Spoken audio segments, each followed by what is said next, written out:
from the very beginning, we knew that we wanted this place to feel very warm and inviting. But, as we looked at where we were, we just knew that we could make things feel more comfortable, more inviting, more warm, as well as communicate our mission and vision.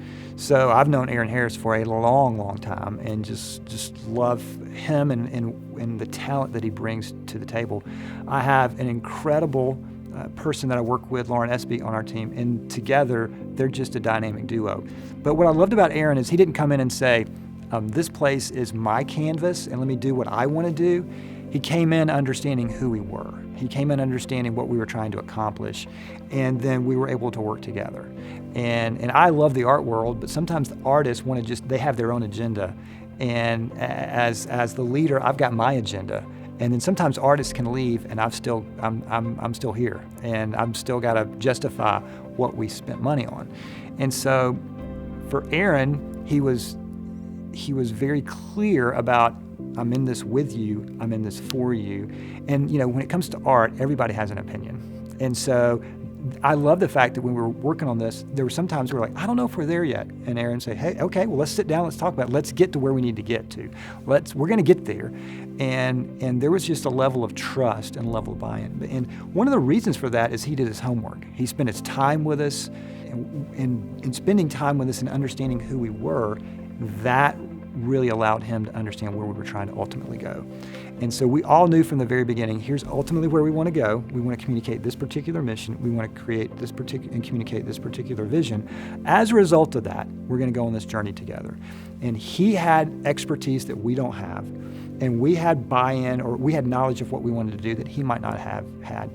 And so together, as we were walking through this, it was a fun journey. In fact, we got to the end of it and said, can we go do this again sometime? We just need to go build another building somewhere. We were sad that it was over. And that's when you're working with somebody that's great. When we got to the end of it with Aaron, we're like, oh, we're sad that it's over. And that was a great thing. That's when you've got a team. And that's why I would highly recommend them, because they're not going to come in with their own agenda. They're going to come in with ideas, and you want them to come in with ideas, because you're going to have, that's why you're hiring them. But at the end of the day, Aaron and the team know that they're going to walk away, and they want to leave you with a product or the building or the design that's helping you move forward. And they know it's about you and what you're accomplishing, not about them. And that's the kind of people I want to work with.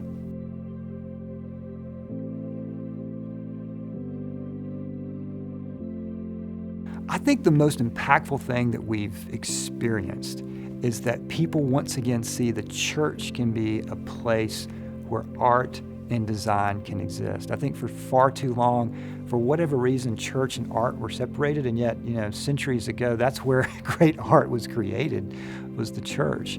And at the same time, I love seeing on social media people taking pictures of our art pieces, but with our hashtag for Gwinnett, because that communicates to me that they're understanding the mission and vision. And so when I see people communicating on social media, and they're taking pictures and they're walking around the building and they're communicating it to their network on their own social media, that to me is the most valuable thing, because what that means is that not only are they bought into what we're trying to do, they're trying to ask other people, will you participate in this with me? And we want to be a thriving organization. And one of the things that I've experienced and observed that thriving organizations have is they have raving fans. And raving fans are people that tell other people, you got to eat here, you got to go see this movie, you got to come to this church. So the greatest thing I think our design has done is it's helped spark more and more raving fans and spark more and more people, not just to come to our church, but to communicate the message of who Jesus is and what Jesus wants to do in their life. And I just think that's great. And so we saw these walls, and we saw these angles here, and we saw all of this as opportunities to create a conversation and invite you into the conversation. And we want to lead the conversation initially, but then we want to hand the conversation off to you. And we want to tell you to tell your neighbors, tell your friends, tell people within your network who Jesus is and that God's for you. And you may have been turned off by the church, and you may think the church is against you. Well, this church isn't. And we've actually invested money to communicate that to you. And I just think that's an incredible opportunity. And that's what I get so excited about seeing walking around on Sundays. And we've had a few proposals, marriage proposals out at the tree sculpture. And the tree sculpture for us has become kind of this iconic image on social media for us. And I love that. People, it's like this famous place for people here, and I love it.